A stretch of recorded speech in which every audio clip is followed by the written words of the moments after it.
You're listening to Affected by Altitude, a Colorado Rockies podcast for and by Rockies fans on Rocky Mountain Rooftop. Thank you for joining us as we discuss all things baseball and Colorado Rockies. Hello, everybody. Welcome to another edition of Affected by Altitude, a Colorado Rockies podcast, part of the Rocky Mountain Rooftop Network, part of the fans' first sports network. I am your host, Skyler Timmons, and joined here once again by Evan Lang, who also got sent home with flu-like conditions, like Ezekiel Tovar. Oh, is that what they said happened to Tovar for why he didn't play today? Yeah, he was sick. Yeah, there's so much junk going around. I had full on. I was super sick a couple weeks ago, and then, yesterday got home and was like, man, I don't feel so great. And then a couple hours later, it's like, ooh, I really don't feel so great. It's like my temperature was sitting well over 100 and was just like, well, that explains a lot. So stay healthy out there, folks.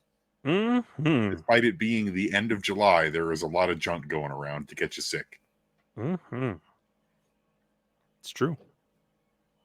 Not for me, though. None of that fresh air for me. But, yeah. Well, we're glad you're here, and you don't sound like Solid Snake, so we'll take it. High D. Mm-hmm. But we're just going to hop right into it because, hey, we've spent a lot of stuff this past week. We talked about a regular episode last Monday. Then we did a big draft coverage episode and ran through all the draft picks. And those guys are slowly starting to trickle in signings and whatnot. Charlie Condon's making bank with his signing bonus. Good for him. I wish I had $9.25 million or whatever it was. I would take the $0.25 million. I don't need I don't need the 9 part. I would take the $0.05 million. I'll take $5. No, I won't go that low. I don't know. If Major League Baseball was like, hey, here's $5, you wouldn't take it. No, they do that through the fan shop sometimes. But then $10 is what shipping is, so your $10 went towards the shipping. Fair enough. Shipping and handling fees have always been the true ripoff. Mm-hmm. And for the next hour, we're going to talk about that fact with how bad shipping and handling fees are. But lots of stuff going on. And then we had our big Todd Helton episode of Every Rocky Ever. You can still catch the live stream, but I am going to put up an actual edited version, and the audio version will be going up sometime soon, so you can listen to that as well. So coming out of the All-Star break, not a lot going on, Evan. Yeah, really, we're all just kind of sitting here until the trade deadline happens now. It's that sort of lull as we start the second half of the season. If you do get a chance... Heavy quotes around second half. Yeah, I know. Like, the second half of the season is 15 games past the actual halfway mark. I really enjoyed our Todd Helton episode for Every Rocky Ever, so definitely check that out when you get the chance. It was a lot of fun to talk about. Talk about Todd.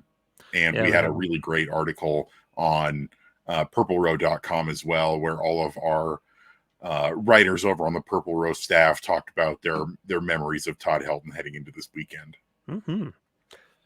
Because that's the big thing. Rockies just played one series. They took 2 or 3 from the Giants, who they have been terrible against the last couple of years. So that was nice at home. Had some good pitching outings. Really 3 pretty solid outings from the starting staff. Offense hit or miss with how they're doing, but really the talk of this first weekend, end of this week, in this new second half of the season, was the Hall of Fame induction ceremony that happened on Sunday. And for once, for the second time in their history, the Rockies had somebody to root for during that induction ceremony. As Todd Helton went in to the Hall of Fame, it lead off. He was the first speaker on the day, along with the other guys there: Adrian Beltre, Joe Mauer, manager Jim Leyland, who was the Rockies manager in 1999, was also there. All part of that class of 2024. And Evan, you were able to watch the whole thing, I believe. Overall thoughts on the whole event as a whole? great as always. I always get really frustrated because, Commissioner Rob Manfred, who I don't think it's any secret that we don't particularly care for, is there. And I never feel like he's particularly putting in any sort of effort while he's there and doing his minuscule part of the job. But overall, the ceremony itself is put on by the Hall of Fame, and the folks employed by the Hall of Fame is always really, really lovely. It looks like the weather was fantastic today, and it was really cool to. I always love watching the sort of the entrance of all the legends when they have members of previous classes come in. Lots of great faces and names there. Larry Walkie, and Fergie Jenk. I was about to say Larry Walkie and Fergie Jenker, which is not correct. Larry Walker and Fergie Jenkins, the two Canadians, of course, coming in one after another. I thought was very funny. But it was really nice to see. I really liked most of the speeches. I thought Joe Mauer's, no offense to Twins fans and no offense to Joe, because I like the Twins. I love Joe Mauer. His was probably the most boring speech of the day. He went last, and towards the end of his speech, which I felt went a little long, I was like, you wrap things up a little bit maybe, because it was the most, I would say, boilerplate speech of the day. But it wasn't a bad speech or anything like that. And I think all of the speeches were really nice. I love the class this year. I of course wish it was a little bit bigger of a class, but I think 4 people this year is pretty solid. So you've got Todd Helton, Adrian Beltre, Joe Mauer, and Jim Leyland. 2 names associated with the Rockies up there, which was really, really cool. My big thing, I know a lot of people are probably listening, and Skyler, you said this yourself before we started recording, don't really have that much to say about Jim Leyland. He was the manager for 1 year in 1999. At the end of the season, after the Rockies finished last in the division, he stepped away, saying that he didn't think he was the man for the job, and said, the team has treated me well, and it's been a really nice year, but I just don't have the answers for pitching at altitude. And this was, at the peak of the pre-humidor days. Mm-hmm. So I can't say I blame him. And, he called himself a pitcher's manager and said, I can't make this work. Which is it's a shame, because Jim Leyland has such a fun reputation as that, firebrand manager. But I was really impressed during his speech. He had nothing but gracious things to say about the Rockies, and took time out of his speech to talk about the Rockies, talk about, GM Bob Gebhard, talk about some of the players he dealt with, including the late Darryl Kyle and the late Daryl Hamilton, both of whom were on the team when he was the manager in 99. As well as shouting out Larry Walker and Vinny Castilla. It was really, really nice that he dedicated a not small portion of his speech for a team that he basically, in his very, very long career as an MLB manager, only had a very brief stopover, 1 year. So I was incredibly grateful. I think, Jim Leyland is such a fun story. His speech was fantastic. So that was really, really nice.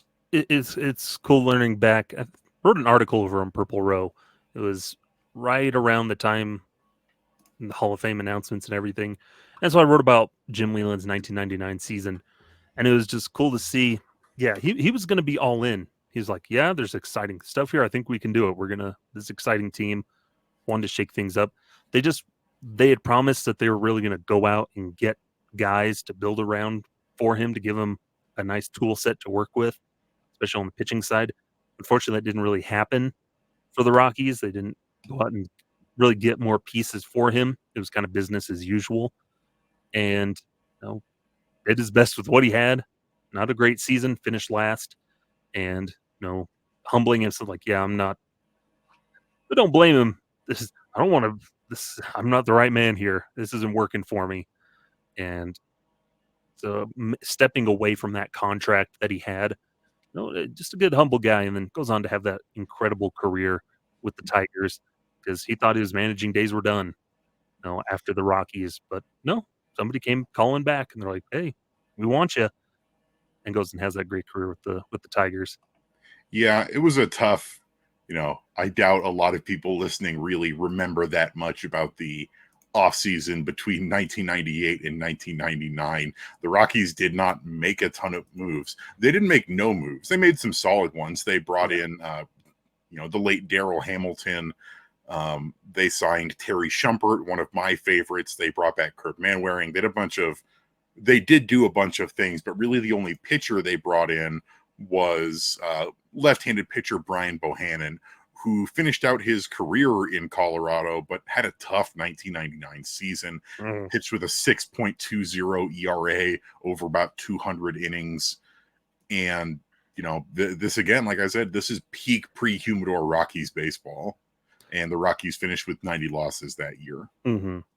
Yeah, it was because they had just gotten him he had just gotten done with the Pirates and the Marlins, and he left the Marlins because the Marlins were gonna cut payroll, and he's like, I want some more stability. So he comes to the Rockies because he believed they were a team committed to winning and building a sustained roster. And unfortunately, that kind of didn't work out exactly like you're saying. They didn't do a whole lot during that offseason. But there were some improvements and everything, but didn't do a whole lot. Brian Bohannon, Daryl Hamilton, Henry Blanco, and Kurt Manwaring to do the catching. Lenny Harris. Yeah. Who, ironically enough, would go on to be part of the 2003 World Series team with the Marlins in one of his final years of playing. Mm-hmm. And the Rockies had, I think, attempted to go after guys like Mike Piazza and Kevin Brown, and even told Leyland, like, yeah, we're going to try to be in on those guys. And no, it wasn't the case. Well, because remember, the Rockies, this was their, ninth season of play? Not ninth season of play. They were still in their infancy as a team. They didn't have a very good reputation. They had an okay roster, but really it was anchored by Larry Walker and Todd Helton and Vinny Castilla. And it's tough because outside of that core, there wasn't really that much to write home about. Daryl Hamilton had a solid year. This is the year that Dante Bichette, despite being one of the best hitters in baseball, was worth like -2 wins above replacement because his fielding was just so bad. Mm-hmm. And you look at the pitching on that team, and the best pitcher by far was, Pedro Estacio, Mm-hmm. who still put up an ERA of 5. Yeah. So not exactly a championship caliber team. Yeah. Only Jamie Wright had an ERA under 4 that year of the entire pitching staff. Yeah. For the starters, and then the rotation, the only guy who had an ERA under 5 was Jerry DiPoto. For guys who played significant amounts of time, Jerry DiPoto in 63 appearances at a 4.26 ERA. Wow, I forgot Chuck McElroy was on this team.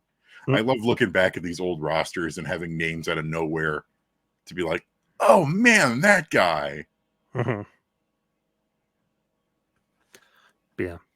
Jim Leyland's just that small little blip in Rockies history, but it sounds like I think that was the thing, is like he never blamed the Rockies, or he blamed it on himself. Like, I just couldn't manage. I just couldn't figure it out.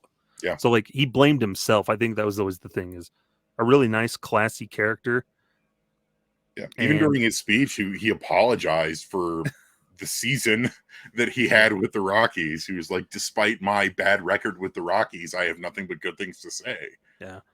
Because what did he say? He said, it's come from my article, when he said, I wasn't doing a good service for the organization. I've never been treated better than I was by the management in Colorado. I couldn't take the money. I'm sure I disappointed Bob Gebhard. I know I disappointed Jerry McMorris. I still feel bad about that, but I just feel that for me, it was time to go home, be with the kids. So, yeah. Which is funny because at the end of the 98 season, they asked him, are you going to retire? And he said something like, well, my wife doesn't like me very much, so probably not. Yeah. But that's Jim Leyland. But really the draw of the day for us Rockies fans was our Todd Helton, our first baseman, the Toddfather, which people on the internet, Evan, opinions about him being called the Toddfather by the MLB account because they think it belongs to Todd Frazier. They Are can wrong. go away because they are incorrect. The Toddfather was the Toddfather before Todd Frazier was even playing. Mm-hmm. What year was Todd Frazier drafted? He didn't debut until 2011. He didn't debut until 2011, and he was drafted in the... I did not know this, actually. Todd Frazier was originally drafted by the Rockies out of high school. Interesting. Man, small world. Yeah, he was a first-round pick in 2007. So Todd Helton had already been playing for 10 years before Todd Frazier was drafted. So, no, Todd Frazier is not the Toddfather. Yeah. It's the media's fault because they didn't highlight Todd Helton enough with that. But he's there and goes up first. And you could tell, first of all, he looking good. I think he's lost some weight, Evan. He looked like he'd gotten in some shape since the announcement of him getting elected. He's been working on it. I mentioned when he got the announcement that he looked better than he had in a long time. And he looked you're right, he looked even better today. Yeah. He looks happy, he looks healthy. It's really nice to see because, as you and I both know, Todd had some difficult times between the end of his playing career and this point. So I love seeing Todd be in, he looks like he could take the field today if he needed to. Yeah, he can go still throw out some BP out there for a bit. But he goes up there wearing a nice suit, wearing a Tennessee pin on there, and gives a... How would you rate his speech that he gave? I think people who were expecting a Larry Walker style speech were disappointed. I heard some folks say things like, he took a little bit of a time getting through all of his acknowledgments and stuff like that. But it was a good speech. It was a very Todd Helton speech. Mm-hmm. He got some of his dry wit in there, and he told some fun stories and made some jokes. My favorite was when he opened his speech with thanking the media for getting what little they could out of him, basically. Because we talked about in multiple episodes now, we talked about in the Every Rocky Ever that Todd Helton, quiet guy, not a lot to say, very similar to Charlie Blackmon right now, but it was a really nice speech. I liked probably my favorite part was when he was telling the story about when he was in AAA Colorado Springs and got pulled over for speeding 2 days in a row. Mm-hmm. So the third day in a row, he asked the officer that pulled him over to meet him at the ballpark. Yeah, I liked him diving into superstition stuff. Nice. You could tell he was nervous, and it was a typical speech of a guy who doesn't really want to talk for very long to somebody and talk about himself. So a nice, simple speech. And these guys can do it. Good for him to highlight people and get those acknowledgments. And then really short, sweet, and simple to talking about his career of hey, my dad. I liked him talking about his dad. I think that's always the special part. Yeah. Just those small little moments. I'm it doesn't need a boat. We know everything about him as a player and everything. So that opportunity for them to just kind of thank everybody that's gotten to that point. It's just a nice little speech. Yeah, I liked that a lot. It's crazy to look at his daughters who, when he stopped playing, were both so young. Mm-hmm. And I liked the story he told about his youngest daughter making grunting noises, putting on her shoes. And he asked his wife, what's wrong? Is she okay? And she goes, oh, she's trying to copy you when you put on your shoes. And he was like, oh no, I'm old. Yeah, I need to retire now. I thought that was really cute. I had no idea how much his brother looked like him. Yeah. Because they were showing family shots. So I'm like, man, that guy looks almost exactly like Todd Helton. And then it was his brother. And I'm like, that would do it. I guess the Heltons didn't go with the Walker approach to naming their kids. Larry, Barry, Jerry, and Gary. All the rhyming names. So I guess it's just Todd and his brother do not have rhyming names. Rod and Todd? It's probably not Rod and Todd. But no. Hey, at least the Walker family didn't name all their kids George. Mm-hmm.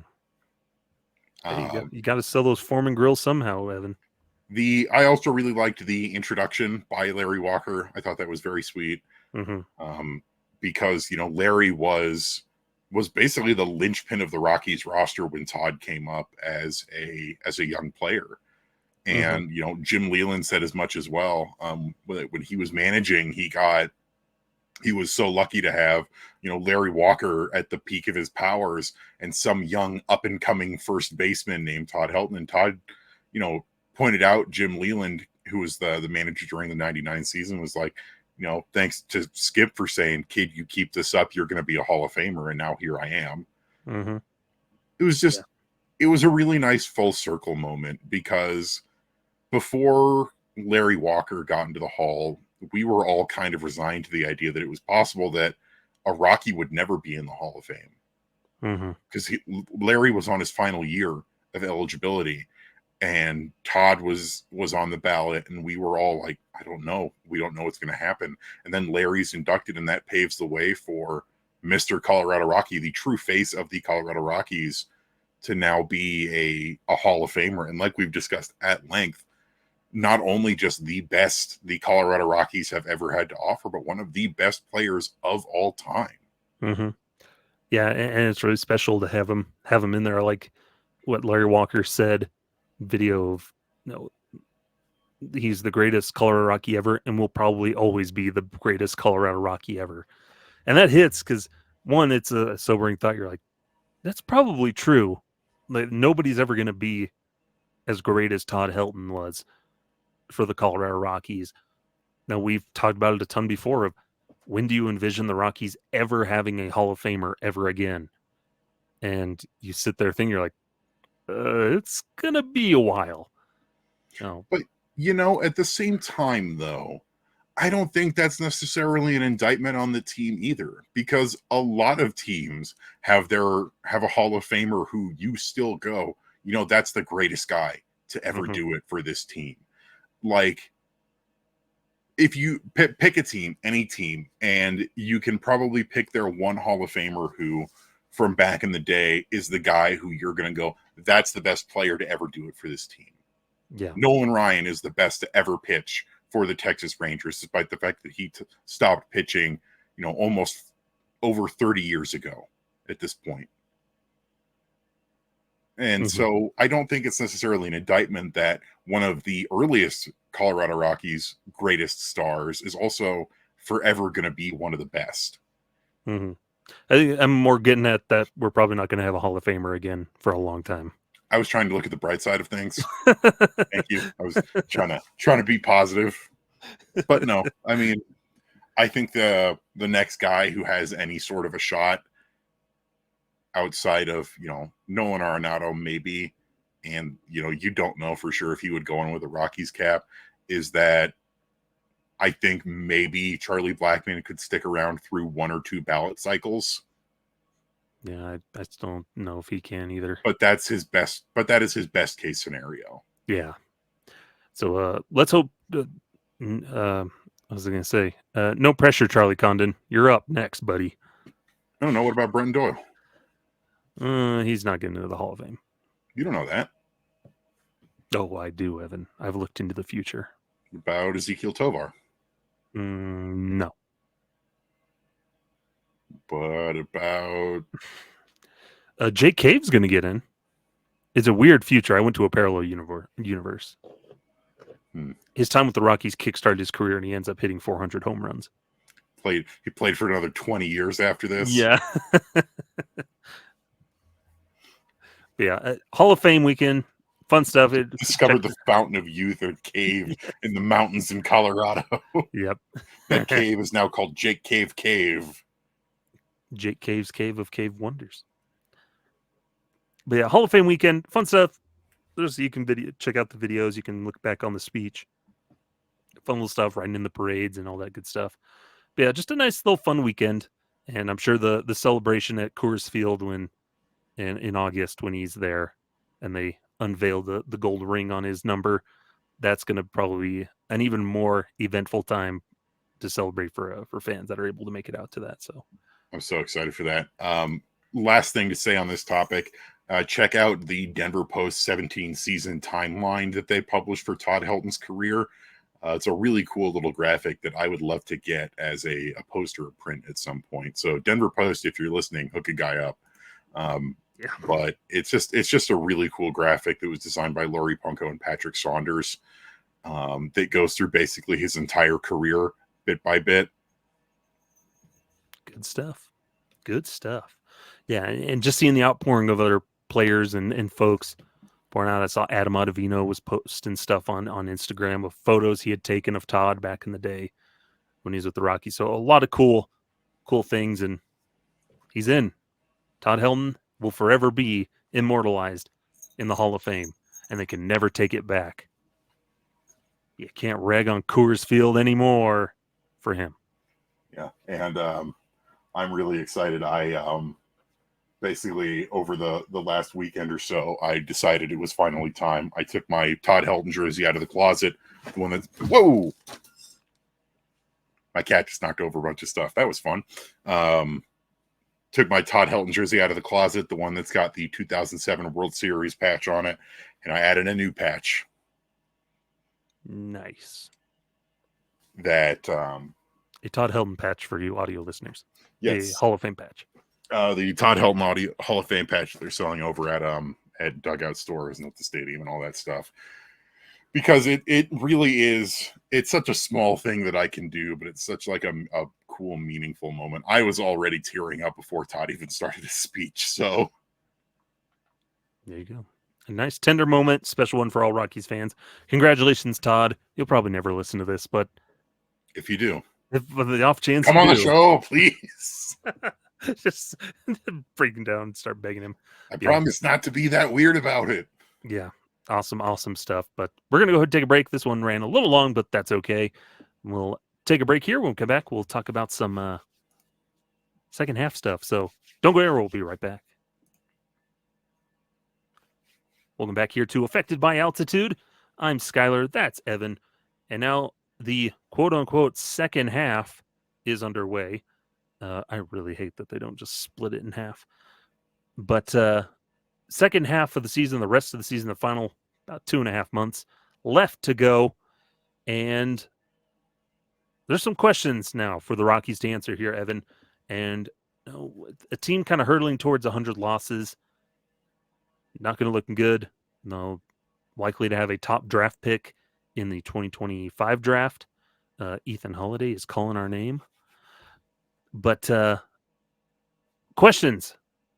What do you want to see happen for the Rockies in the second half, Evan? What do you want? What do you hope to see? What do you expect to see in the second half for the Rockies? And at the third segment, we'll talk about some trade stuff. We'll play GM, but this kind of ties into it. But what do you want to see in the second half? We'll talk about it more in the third segment, obviously. But trade, baby, trade. It needs to be a very active deadline, and then the second half needs to be full of the increased youth movement again. I want to see a lot of call-ups. I want to see a lot of guys getting opportunities, and the Rockies sitting down and trying to figure out just where this organization is headed. I want to see Carson Palmquist get called up either to AAA or to the Major League roster. I want to see some people get released and moved around. I want to see lots and lots of call-ups and maybe people we weren't expecting to see getting opportunities. But for me, the blunt answer is we're going to see a lot more losing. The Rockies are not going to magically be a better team in the second half, despite the fact that they took 2 of 3 from the Giants to open up the series.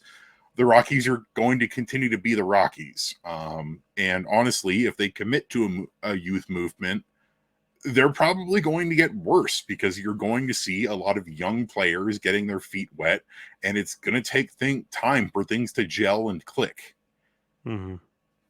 Yeah, and that's the thing, a big one for me too, and a lot of folks, is they've talked about it, committing to the youth movement.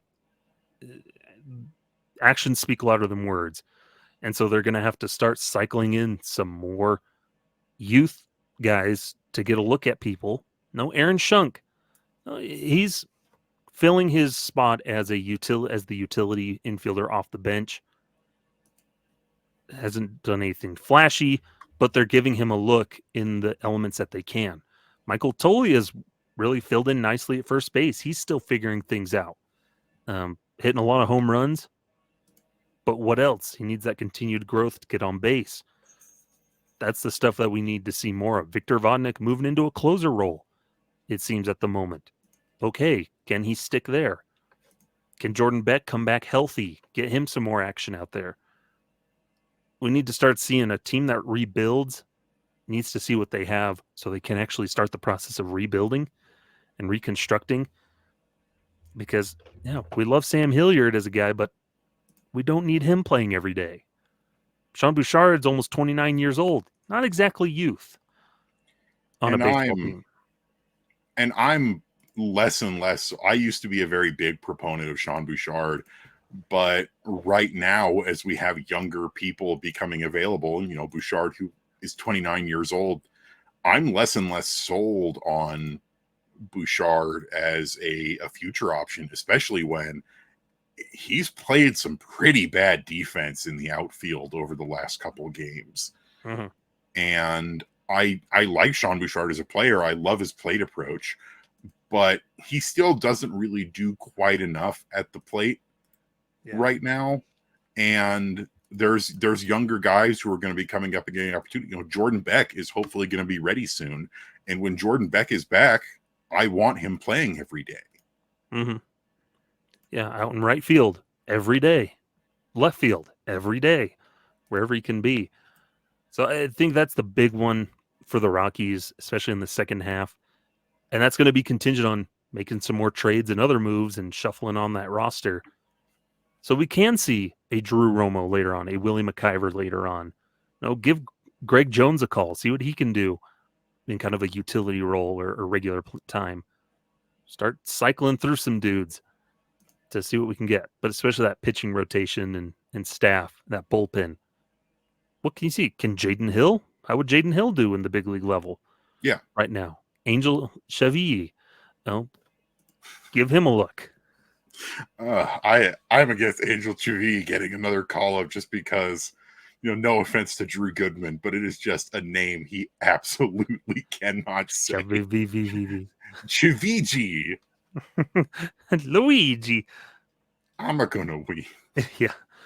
But they're going to have to start cycling through some guys because they're getting an influx. They've signed all 21 of their picks from the player draft. So we just get that news as we're recording. So you get your influx of talent. That's going to naturally start pushing guys up through the system.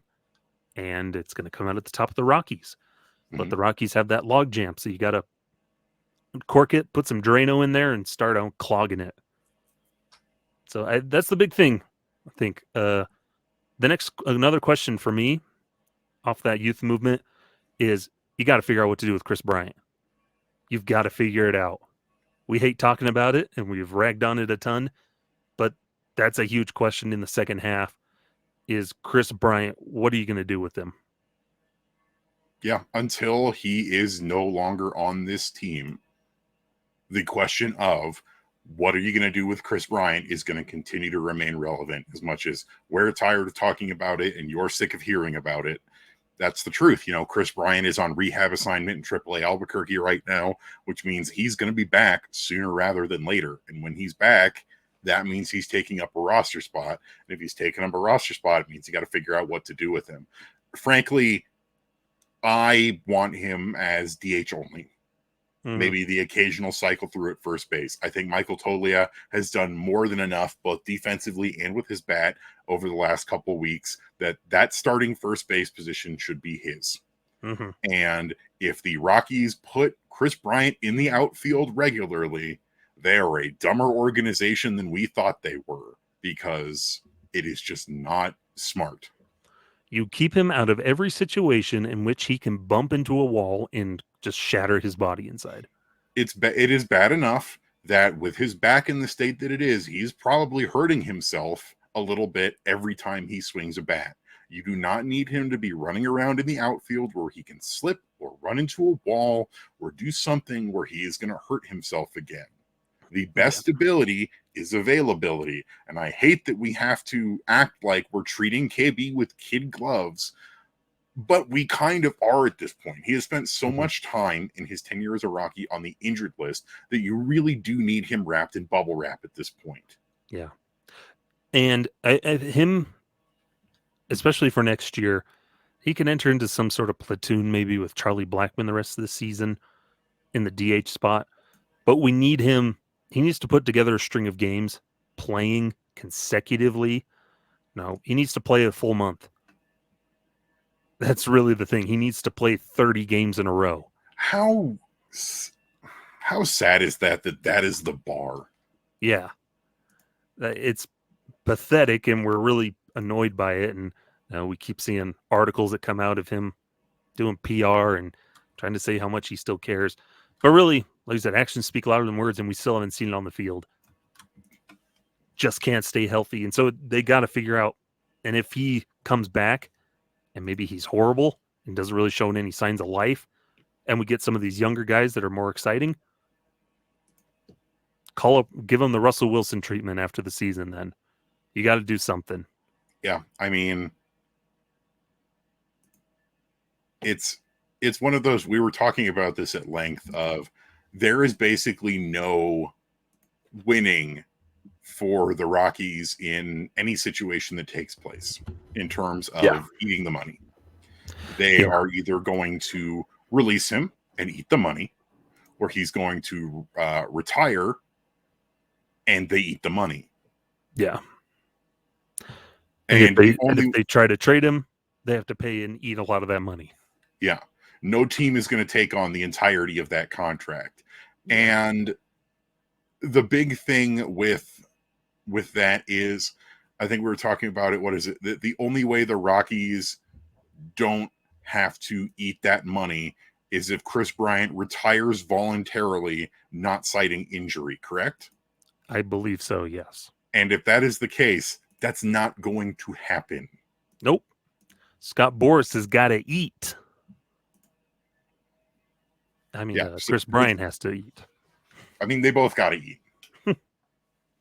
But yeah, so that's the thing, is second half, Chris Bryant, if he cannot put together, I'm going to set an even loftier goal. Chris Bryant cannot go on the injured list the entire rest of this season. Yeah. Can't miss the 10-day, don't get a concussion.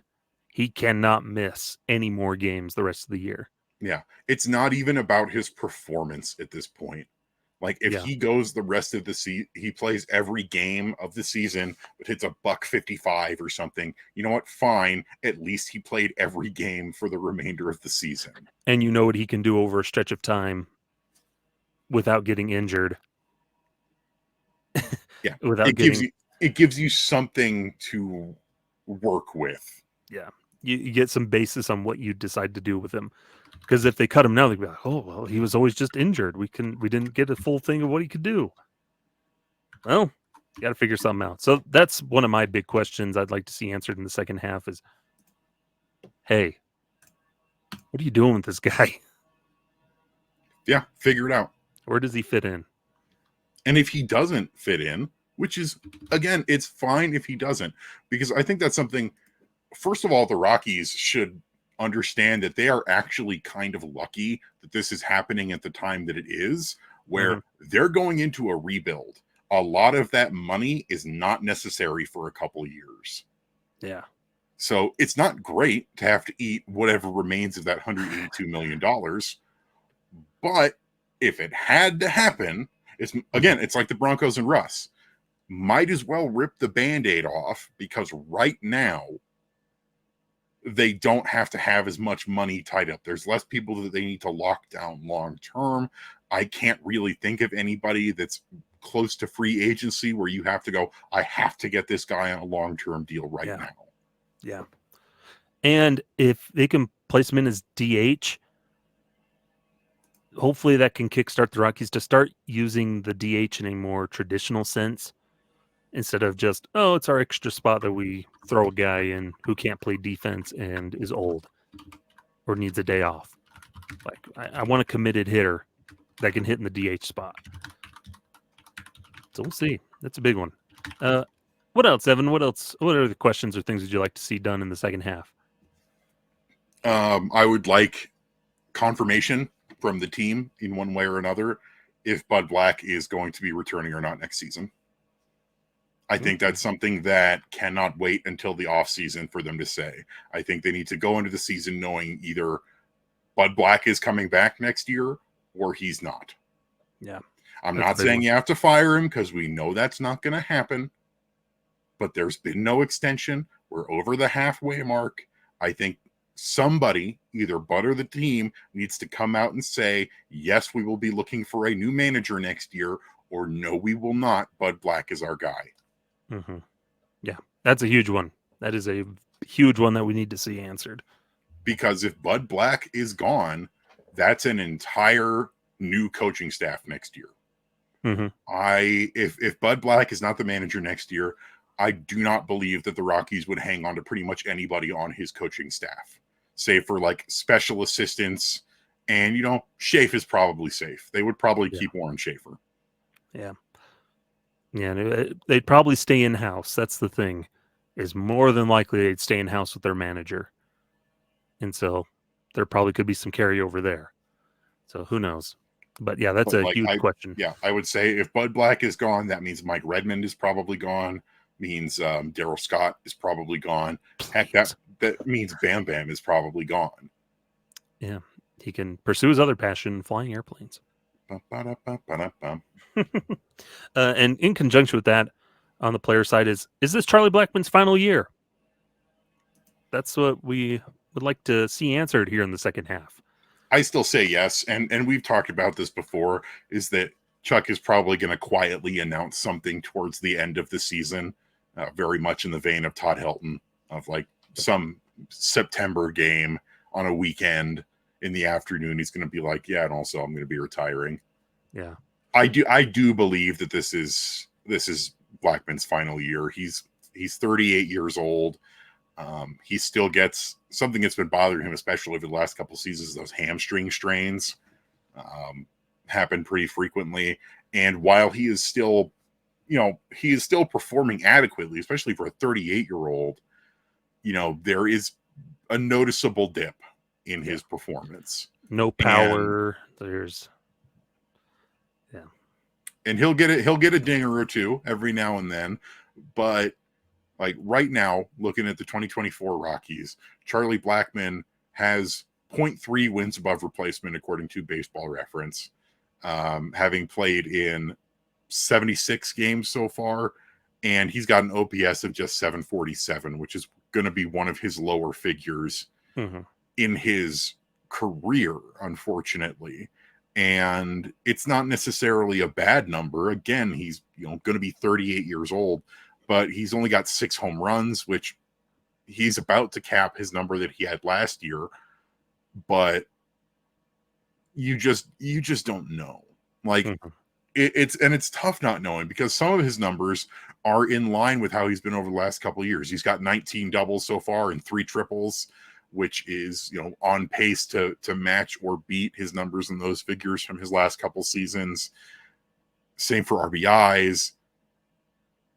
But it's just tough. It's always really, really tough to say. And if Chuck does decide to come back, that makes it even more difficult, because then you have to decide, is Chuck going to be back with the Rockies?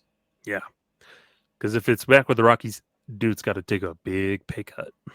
Yeah, I adore Charlie Blackmon, and I am still not even necessarily against the $13 million that we are paying him this year if this is his ride-off into the sunset year. I understand that this team rewards loyalty, and this was his reward for his years of dedicated service as a Rocky. But it needs to be just a one-year thing. We can't bring him back for $13 million again next year, too. Yeah. They reward loyalty to the players, not exactly the fans. Womp womp. If they wanted to reward loyalty to the fans, they need more bobblehead games. The fact there are only 2 bobblehead games this year is ridiculous. Every game a bobblehead game. Before we move on to our final segment, any other ones that you're thinking of questions that need to be answered? Nolan Jones. Yeah. Is he a long-term solution, or was he a one and done? It has been such a brutal season for Nojo after he came roaring onto the scene last year, and what little he's played, there hasn't been a lot to show for it. And when he's not on the field, he's been injured with this back ailment. Mm-hmm. And with how many outfielders there are in the organization, and now Charlie Condon, who is expected to rise up the ranks pretty quick, Nojo's got to either get back this year and show at least a little bit of what made him so special last year, or it's going to look more and more like last year was a fluke for him. Yeah. And that sucks because I love Nolan Jones and last year was so much fun. But while other players like Ezekiel Tovar and Brenton Doyle have shown tremendous improvement, or at least carried over the performance from their rookie years into their sophomore years, we haven't seen that from Nolan Jones. Yeah. Is he going to be a Tyler Colvin with the Rockies, or is he going to rise up and be something else? It's going to be a tough, and we still know when he's going to come back. But yeah. For me, one last one, and this one, I think a lot of us is, how's the minor leagues going to pan out for the rest of the season? How is the new talent going to do when they start playing? Guys that do end up started playing the rest of the season, seeing how they perform. How's Charlie Condon going to do in his first little bit of pro ball action? And can Albuquerque rebound in their second half? And they've shown some glimpses there. And can Hartford and Spokane, they're in the playoffs, can they carry some momentum through the second half, enter the playoffs, and do well there? It's interesting stuff going on in the minors. What I will definitely say is that Albuquerque has been a lot more fun to watch in the second half of the minor league season than the first. The pitching is still kind of all over the place, but it has improved somewhat. And the offense has continued to be a lot of fun. The big thing for me for the minors is where pitchers are going to end up. We're already starting to see some promotions. Angel Chavi just got promoted to AAA. They moved Michael Prasecki from low A to high A. And as guys trickle into the organization, those who aren't going to the last remaining days of the complex league are going to be put on minor league rosters. Mm-hmm. And that causes a lot of change because now that there's a hard cap on how many minor leaguers you can have, it's going to cause some shakeups in the system. So I'm really excited to see who ends up where. Frankly, I think most of the pitching staff in Spokane needs to be moved up to Hartford. Mm-hmm. Yeah. Could be the big one.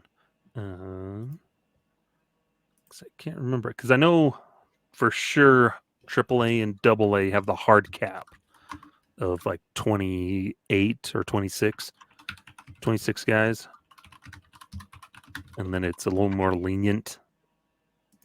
Or it gets a little more lenient up to like 30 or so.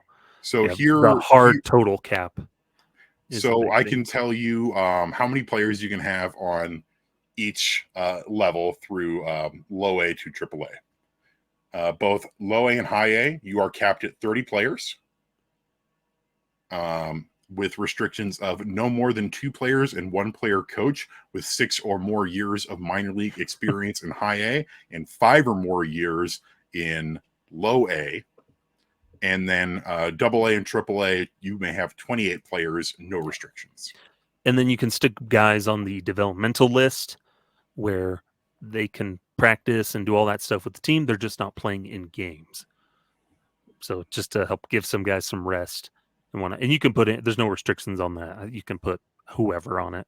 It used to be for other stuff, but they changed it where you can put anybody. The Rockies have already used it to for some good reasons this year. Sean Sullivan went on the developmental list for a little bit earlier in the season because he was very rapidly reaching the amount of innings he had pitched in college last year. And so they were like, he's reaching a new high for workload. So we want to give him a little bit of rest. We want to have him come into the lab down in Arizona and get some work in that way. And we'll move him back afterwards. And they've done that. Yeah. So yeah, fun stuff with the minors. Always pay attention to it and check out Evan's Pebble Report every week over at purplerow.com. It's always good stuff. One of these days we'll actually do a Pebble Report podcast, but I just don't have the time. Eventually. But good stuff. And ultimately, how will the Rockies have fun in the second half? That's the most important question. Learning and growing. But we'll take a break here. And when we come back, we're going to play GM and maybe look for some options of guys we'd like to trade. So don't go anywhere. We'll be right back. Back here on Affected by Altitude. Final segment here. Maybe we'll try to keep this one a little shorter, even though it is one of my episodes, so it probably is going to go longer. But it's time to put on our GM hats again, Evan. We've done this before with our buddy Paul Holden over on Locked On Rockies once, but always a fun one. The trade deadline is July 31st, end of July. Or did they go? Yeah, July 31st. End of the month, a little over a week away, Evan. And so this is that time of the month where the Rockies and teams around the league are going to have to figure out, what are we doing? Are we going to be selling? Who can we get? Are we going to be buyers? All that good stuff. I think we could safely say the Rockies are going to be sellers at the deadline. Everybody's sellers. They're going to be moving pieces. And they better be. They're in an interesting position because it's a very crowded wild card. So there's a lot more teams that could be coming down to the wire of just last minute decisions of what they're going to do, depending on how they do during this coming week. But the Rockies firmly, hopefully the phone will be ringing and Bill Schmidt will be busy wheeling and dealing, figuring out some moves that will benefit the Rockies in the future. But first on the docket, Evan, if you're general manager of the Rockies, who are you trying to trade first? Who's top of your list trying to trade? So originally, I would have said Elias Diaz. But calves. His trade value has unfortunately just absolutely cratered over the last month or so, where he went on the injured list with a left calf strain, came back, was clearly still hobbled, not been hitting particularly well since returning, and then strained his other calf the other night. And if I'm a general manager of another team, even if I'm looking for offense, I'm probably not going to spend anything worthwhile on a catcher with now 2 bad calves. Yeah, that's a tough one. It's not ideal. And if I am the Rockies, honestly, I pivot and I start marketing Jacob Stallings, who is hitting fine. He's not hitting as well as he was at the beginning of the season, but he's still a good veteran defensive catcher. Yeah. Could be a good one.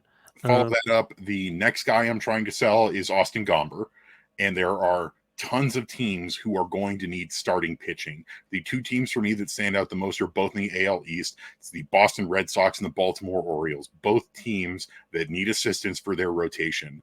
And Austin Gomber and Cal Quantrill, we've already learned that this team is going to be taking calls on both of them. Those are 2 destinations where I can see them as being likely to end up, especially Baltimore. I would love to trade with Baltimore because their farm system is an embarrassment of riches right now. And it's hard to maybe do something with the Orioles is because they're going to go after that top talent. We know they've been connected, Garrett Crochet, with the White Sox. And so they're probably going to go more of a bigger splash option. Whereas Gomber and Quantrill, they're not really the big splashes. They're more like, we need to fill in somebody decent in the back end of our rotation.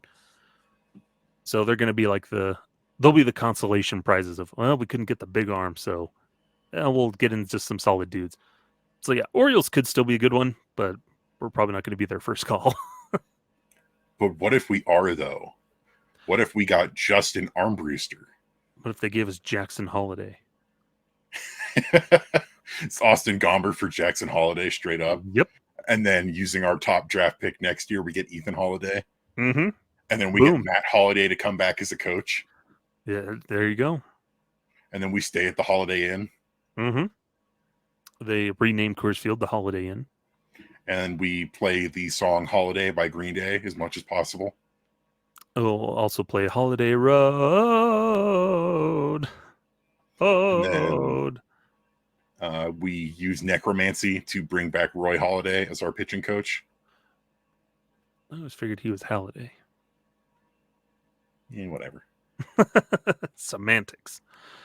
But but I think it's one of those teams like a Boston Red Sox or Milwaukee Brewers kind of seem like those teams that would go for a Gomber or a Quantrill, and not necessarily like the deepest farm systems, but maybe some major league ready talent. What's your top goal? If you're trading any of these guys, who are you trying to get? What kind of players are you trying to get? I would say low A or triple A pitching prospects. Mm-hmm. It's tough after the draft. I would originally say maybe some more catching depth for the organization, but we drafted some catchers. There's quite a few catchers in the system. Yeah. There's like 3 in Spokane. Potentially some corner infielders, but no, the focus is always going to be pitching. And of course there's some outfielders that I wouldn't mind getting, like heck, the Orioles, one of their top 15 prospects is Judd Fabian from the University of Florida. I'd be okay with snagging him if he was part of a trade. Judd. But it's basically at this point, it's focus on pitching prospects, but also take what you can get. Mm-hmm. Like, I'm not saying just roll over and take the lowest tier offers you can just because somebody offered you them, but don't hold out for a bigger deal that's not going to happen. Something we know the Rockies very well is how highly they tout their own prospects compared to other organizations, and same for their players. They tend to overvalue, and that'll cause them to reject some offers that maybe they would get at least a decent return for. Yeah. I think for me, it's moving guys to get relievers that are pretty much ready to get to the big leagues, or so those AAA arms, guys that are on the cusp, that are close, get there, because that Rockies bullpen, it needs some work and slowly taking shape. You've got Vodnik kind of anchoring things down. You got to fill up the rest of that bullpen, because everybody else is kind of a lot of question marks around everybody. And so, and what they have in AAA isn't the best. They clearly don't have any faith in Riley Pint. Other guys are just guys on minor league deals that have been injured or not good enough to really stick around in the big leagues. So it's pretty shallow talent pool for the bullpen. So any of these trades, that's what I'm aiming for, is give me some arms that then we could plug in there in that second half and see what we can get out of them. And if not, well, you can stick them in the system for a little bit. Yeah. For me, the 2 most exciting guys bullpen-wise in the Rockies organization right now only just are promoted to Hartford recently, in Zach Agnes and Carson Skipper. So, yeah, there's not a lot of reinforcements outside of Angel Chavi. Yeah, and even then, we haven't seen everything he can do at the big league level. And I keep forgetting Anthony Molina's in that bullpen doing stuff. He hasn't really done much in the last couple I forget weeks. he exists. Sometimes I think Bud Black forgets he exists. That until the games, until the score is 15-3. But what about some other? We know our main ones. There's the Quantrill, the Gomber, Diaz, Stallings, those kinds of guys. But who else do you think you would maybe hold out to tempt other teams or consider trades on? Brendan Rodgers, definitely. Brendan Rodgers has been a little bit streaky with the bat, but he is a solid offensive option. And who could really use some offense? It's the Seattle Mariners. The Mariners.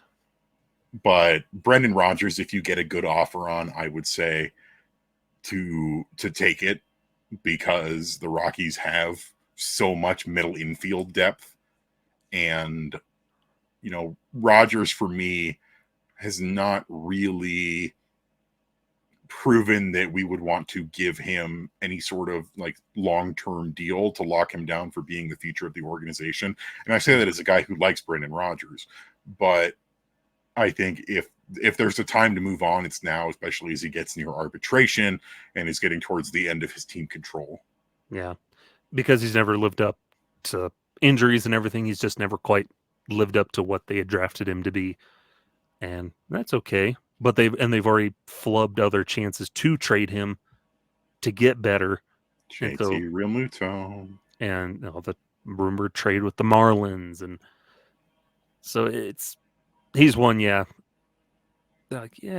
probably should move if we can, because now we can have Adele Amador, we can have Aaron Schunk there, give guys looks there at second base.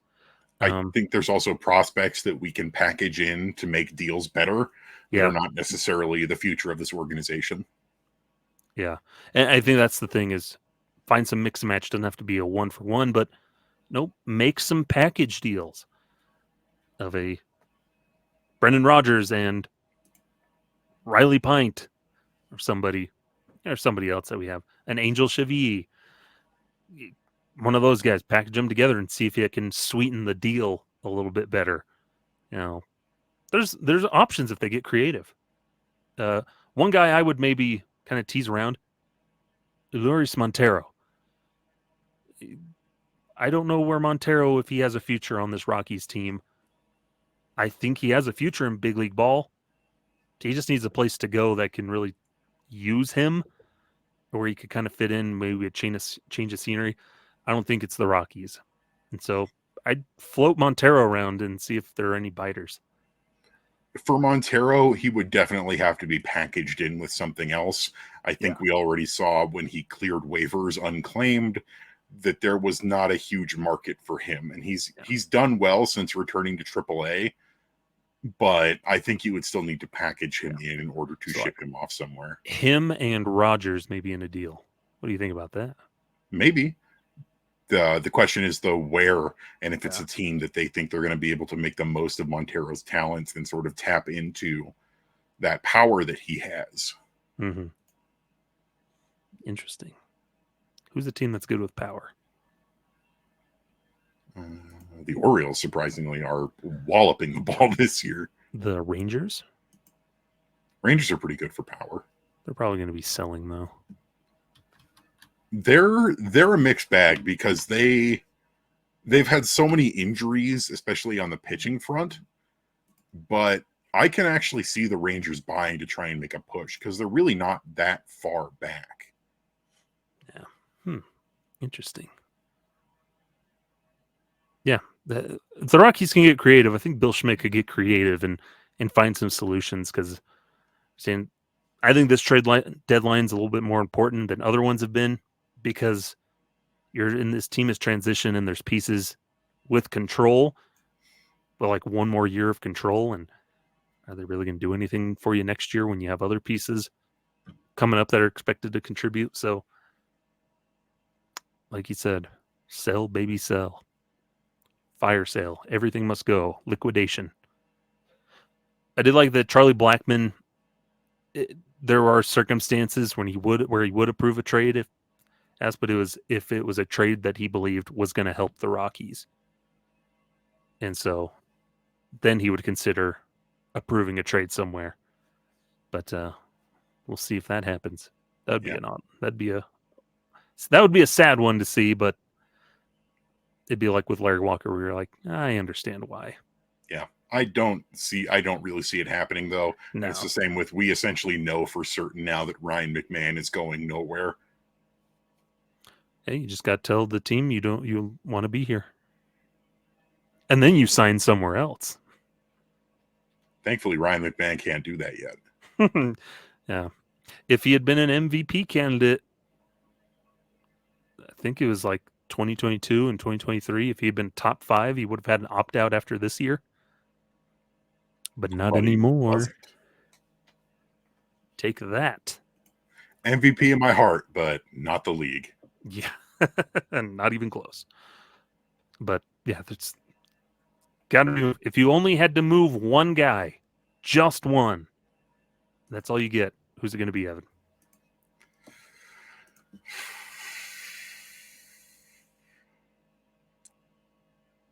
That's a really tough one, honestly, because it would have been Diaz prior to last night. If you got to move one guy, I maybe say Rogers at this point. Yeah, that's partly where I'm at for the deadline, especially Quantrill or Gomber. Maybe try to move them in the off season after the season, because then you'll have some other guys. But yeah, I think Rogers is the one I'd safely say, like, yeah, we should move him if we can. He's my go-to. There's bound to be somebody that needs a second baseman. Or maybe, hey, can he play some third base? Shortstop even. Yeah. We'll see. We'll tell the Yankees we're trading him Ryan McMahon, but then just send Rogers instead. Just put a mask on him. Yeah. Goodness, but fun stuff. But it's going to be interesting over this next week or so. See what happens with the trade market, hot stove, and if the Rockies will do anything. We're so accustomed to not doing so. They'd already made a couple of trades by this point last season, so we'll see if they get the ball rolling here this coming week. So good stuff. But that'll do it here on this edition of Affected by Altitude as we come to a close. Always appreciate you tuning in. Evan braving his sickness to get down with the sickness. But Evan, where can the folks find you? You can find me on Twitter at Evan_Lang27. And you know what? I'm trying this whole blue sky thing again. At evanlang27.bsky.social. You can find me on www.purplerow.com, writing the Monday Rock Pile and weekly Pebble Report. You can also find Rocky Mountain Rooftop on Twitter, Instagram, and YouTube at Rocky Mountain Rooftop. That's at ROCKYMTN Rooftop. Nice. You can find me over at sideline_crowd on Twitter or X. I have never seen my followers go up after saying this stuff, Evan. But we'll do it anyway. Over on Wednesday, Rock Piles at Purple Row, and write some stuff for fansfirstsports.com. You can also go follow at Every Rocky Ever and catch up on episodes over on our YouTube channel, your favorite podcasting platform. That's Rocky Mountain Rooftop. I think we hit them all. So that'll do it here. Until next time, I'm Skyler, and that's Evan. Farewell. Farewell. Farewell. Here comes Honey Boo Boo.